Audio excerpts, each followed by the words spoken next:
മക്കൾക്കു വേണ്ടി ഞാൻ കാശു നേടി, അവരത് കൊണ്ടു ഇംഗ്ലീഷു നേടി.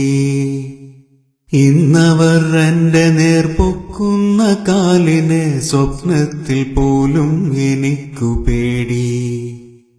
ഊണുമുറക്കമില്ലാതെ ഞാൻ നേടിയതൊക്കെ അവർക്ക് വിധിച്ചു നൽകി. മക്കൾക്ക് ഞാൻ ഭാരമാവാതിരിക്കുവാൻ വീടൊന്നു മാത്രം ഞാൻ ബാക്കിയാക്കി. ഈയിടെ ഇവിടെയും യോഗം നടക്കുന്നു, ചർച്ചകൾ പലതും നടന്നിടുന്നു.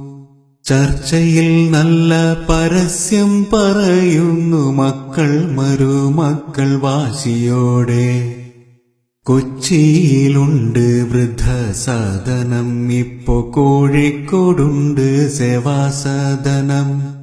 കാര്യമെനിക്ക് മനസ്സിലായി, എന്റെ വീടിനുമിന്നവർ നോട്ടമിട്ടു.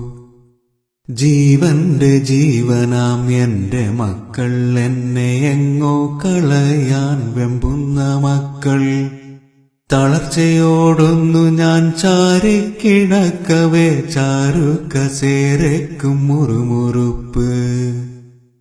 അറിയാതെ ഓർത്തു ഞാൻ പുറകിൽ ഉപേക്ഷിച്ച യൗവന ജീവിത കാലത്തെയും.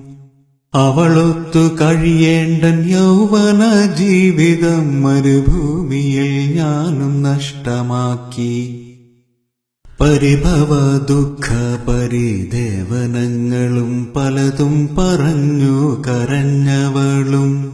ഇതൊക്കെയും നമ്മുടെ മക്കൾക്കു വേണ്ടിയാണ്, ആശ്വസിപ്പിച്ചു പറഞ്ഞു ഞാനും. എന്നെ സ്നേഹിച്ചവൾ, എല്ലാം സഹിച്ചവൾ, എന്നെ തനിച്ചാക്കി യാത്രയായി. സ്വർഗത്തിൽ നിന്നെന്നെ അവള് വിളിക്കുന്നു, മക്കളിൽ ഇവിടെ ഇങ്ങോട്ടു പോരൂ.